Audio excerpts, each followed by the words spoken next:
ينسى أبدا ذكر الله، فالعابد لا ينسى مولاه.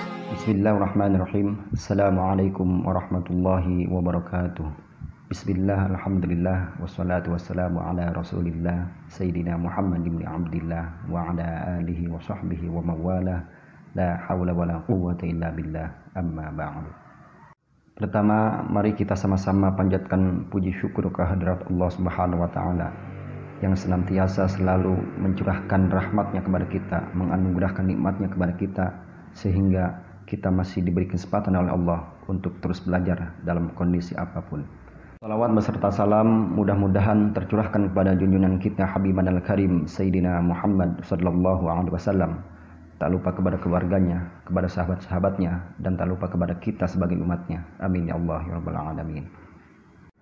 Anak-anakku sekalian yang Bapak banggakan, alhamdulillah kita masih diberi kesempatan oleh Allah untuk terus belajar. Dan pada kesempatan kali ini kita memasuki pembahasan baru, bab baru, yaitu tentang menjaga martabat manusia dengan menjauhi pergaulan bebas dan zina. Itu yang akan kita bahas sekarang. Akan tetapi seperti biasa, sebelum kita lebih jauh membahas tentang pembahasan yang akan kita bahas, mari kita sama-sama awali kegiatan ini dengan doa. Silakan kalian berdoa masing-masing atau aminkan doa yang akan Bapak bacakan. Rabbi shrah li sadri wa yassir li amri wahlul 'uqdatam min lisani yafqahu qawli waj'alni waziran min ahli subhanaka la 'ilma lana illa ma 'allamtana innaka antal 'alimul hakim. Rabbana iftah bainana wa baina qaumina bil haqqi wa anta khairul fatihin. Shadaqallahul 'azim. Amin ya Allah ya rabbal alamin. Anak-anakku sekalian yang Bapak banggakan, sebagaimana kita ketahui bahwa manusia adalah makhluk yang mulia, makhluk yang mempunyai martabat, makhluk yang mempunyai akhlak yang tinggi, budi pekerti yang luhur. Maka dari itu kita harus jaga martabat kita, kita harus jaga kehormatan kita. Dari apa? Dari sifat-sifat tercela, dari hal-hal yang buruk, dari hal-hal yang hina. Di antaranya kita harus jaga kehormatan kita, kita harus jaga martabat kita dari perbuatan zina. Kenapa? Karena perbuatan zina merupakan perbuatan yang keji, merupakan perbuatan yang hina, yang tercela. Hal ini sebagaimana yang Allah tegaskan dalam Al-Quran surah Al-Isra ayat 32. A'udzu billahi minasyaitonir rajim. Bismillahirrahmanirrahim. Wala taqrabuz zina innahu kana fahishatan wa sa'a sabila. Shadaqallahul azim. Yang artinya, dan janganlah kalian mendekati zina, karena sesungguhnya zina itu perbuatan yang keji dan suatu jalan yang buruk.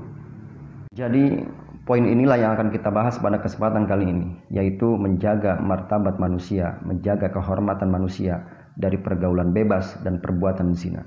Lalu apa yang dimaksud dengan pergaulan bebas di sini? Yaitu pergaulan yang tidak dibatasi oleh aturan atau norma-norma agama dan juga norma-norma susila.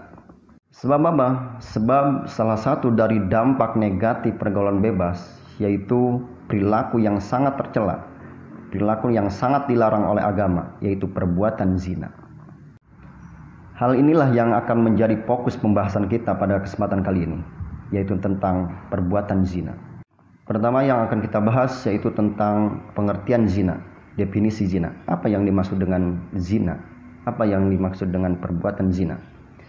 Zina diambil dari bahasa Arab yang diambil diserap dari kata zana yazni, yang berarti hubungan layaknya suami istri yang dilakukan oleh laki-laki dan perempuan tanpa didasari dengan pernikahan yang sah menurut syariat dan dilakukan oleh orang yang sudah mukallaf, yaitu orang yang sudah baligh, sudah dewasa. Pembahasan yang kedua yaitu berkaitan dengan hukum perbuatan zina. Apa hukum dari perbuatan zina? Terkait hal ini, semua ulama sepakat bahwasanya hukum perbuatan zina itu haram. Ya, sebab apa? Sebab perbuatan zina merupakan perbuatan yang keji, perbuatan yang dilarang oleh Allah Subhanahu wa taala, perbuatan yang sangat tercela, perbuatan yang sangat hina. Bahkan perbuatan zina ini dianggap sebagai puncaknya keharaman. Sebab apa? Sebab perbuatan zina dikategorikan sebagai salah satu dosa besar. Dan pembahasan yang ketiga yaitu berkaitan dengan kategori zina. Zina dibagi dua kategori. Ada yang namanya zina muhsan dan ada yang namanya zina ghair muhsan. Pembagian ini didasarkan pada orang yang berbuatnya, orang yang melakukan perbuatan zina. Sebab apa? Sebab nanti berdampak pada hukumannya. Antara zina muhsan dan zina ghair muhsan itu berbeda hukumannya. Lalu apa yang dimaksud dengan zina muhsan dan zina ghair muhsan? Pertama, yang dimaksud dengan zina muhsan yaitu penzina atau orang yang berbuat zina, orangnya dewasa, baligh, ya, kemudian berakal, artinya tidak gila, ya, berarti waras, dan orangnya merdeka, artinya orang yang bebas, bukan budak, bukan hamba sahaya, dan juga sudah menikah, ya, artinya apabila ada orang yang sudah menikah, ya, orangnya dewasa, ya, kemudian waras, tidak gila, dan orang yang bebas, bukan budak, bukan hamba sahaya, kemudian melakukan perselingkuhan dengan orang lain, melakukan kumpul kebo dengan orang lain, maka ini dikategorikan sebagai zina muhsan namanya. Dan yang kedua yaitu zina ghair muhsan. Apa yang dimaksud dengan zina ghair muhsan? Yaitu penzina atau orang yang berbuat zina, orang yang sudah dewasa, baligh, dan orang yang berakal, artinya waras, tidak gila, dan orangnya bebas, merdeka, bukan hamba sahaya, bukan budak, ya, tapi orangnya belum pernah menikah, ya, belum pernah menikah secara sah, secara syariat, ya, maka kategori zinanya zina ghair muhsan, ya. Sebab apa? Sebab orang yang melakukannya masih lajang, belum menikah. Pembahasan yang keempat yaitu berkaitan dengan hukuman orang yang berbuat zina, hukuman bagi penzina, ya.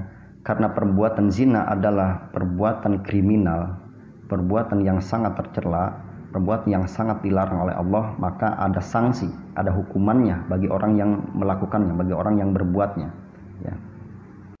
Hukuman bagi orang yang berbuat zina, hukuman bagi penzina itu dibagi dua sesuai dengan pembagian atau sesuai dengan kategori perbuatan zina, orang yang berbuat zinanya, apakah itu zina muhsan ataupun zina ghair muhsan.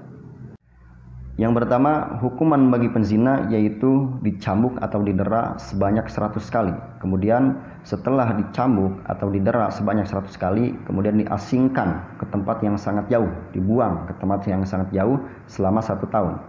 Dan ini hukuman bagi penzina ghair muhsan, ya. Bagi penzina ghair muhsan, yaitu orang yang sudah baligh, berakal, kemudian juga merdeka, bukan orang bebas, bukan budak, bukan hamba sahaya, dan belum pernah menikah. Nah, ini kategori zina ghair muhsan, dan seperti itulah hukumannya. Dan yang kedua, hukuman bagi penzina, hukuman bagi orang yang berbuat zina yaitu dirajam sampai meninggal, yaitu dilempar dengan batu yang sedang sampai meninggal.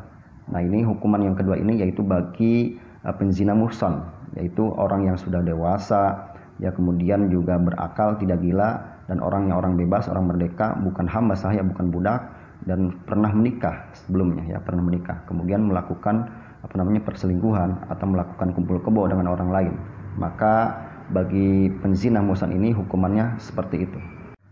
Akan tetapi pada pelaksanaannya, pada prakteknya, untuk mengaplikasikan hukuman bagi penzina semacam ini, ya, maka tidak boleh kita serta-merta secara individu melakukan hukuman semacam ini, sebab harus melibatkan pemerintah, harus dari pihak pemerintah yang mengeksekusi hukuman semacam ini. Karena di negara kita tidak menerapkan hukuman semacam ini, maka ketika kita mendapati atau menemukan orang yang berbuat zina, maka tidak boleh serta-merta secara individu kita lakukan hukuman semacam ini pada mereka. Akan tetapi meskipun di negara kita hukuman semacam ini tidak diterapkan, tapi hati-hati, ya. Seandainya, ya, naudzubillah min dzalik, apabila ada orang yang berbuat zina kemudian tidak dihukum secara syar'i di dunia, maka di akhirat kelak akan dihukum, ya, sangat pedih, sangat berat. Mungkin Bapak cukupkan sampai di sini pembahasan kali ini. Insyaallah kita akan bertemu lagi. Kurang lebihnya Bapak mohon maaf. Dan sebelum kita akhiri kegiatan ini, mari kita sama-sama baca doa kafaratul majlis. Subhanakallahumma wa bihamdika asyhadu an la ilaha illa anta astaghfiruka wa atubu ilaik. Akhirul kalam. Wassalamualaikum warahmatullahi wabarakatuh.